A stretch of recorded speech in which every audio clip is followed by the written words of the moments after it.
Lutte acharnée contre les dépotoirs sauvages dans les écoles publiques.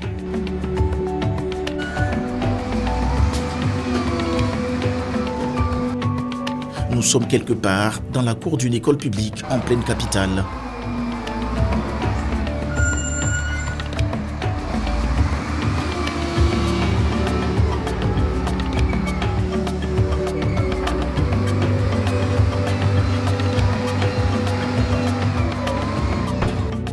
Voici des amas d'ordures, des dépotoirs sauvages créés ça et là depuis des années. Ces scènes d'insalubrité ne sont pas rares. Mais avec cette nouvelle phase, l'ONG Togo Environnement Propre prend le taureau par les cornes. Parce que nous ne sommes pas sans savoir que l'enceinte doit être propre pour que les élèves puissent étudier dans un environnement sain.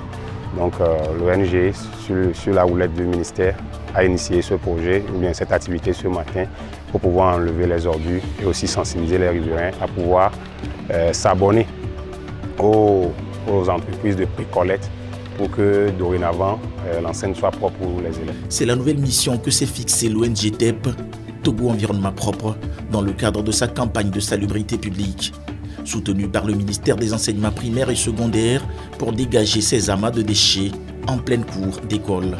Ce ne sont pas des ordures produites par les élèves, c'est plus les ordures qui sont venues d'ailleurs, c'est plus des ordures qui sont venues des riverains. Les gens pensent que l'école publique est devenue un lieu où chacun peut venir faire ce qu'il veut. Donc ces riverains viennent déposer des ordures. Aujourd'hui où il y a aussi la maladie du choléra qui est là, donc les enfants doivent être protégés.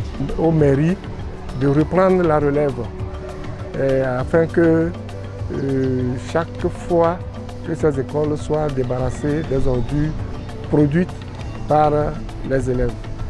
Et voilà notre objectif, l'assainissement de nos établissements publics. La sensibilisation des élèves et des riverains est au cœur de cette initiative. L'objectif, c'est d'éliminer ces zones à risque et d'installer des pratiques durables pour la gestion des déchets. Un travail de longue haleine qui va au-delà du nettoyage. Si la propreté commence à l'école, elle s'étend bien au-delà des murs des établissements. Pour Togo Environnement Propre, c'est le début d'une transformation environnementale qui doit passer par la rigueur et la censure des récidivistes et un appel aux maires de jouer pleinement leur rôle.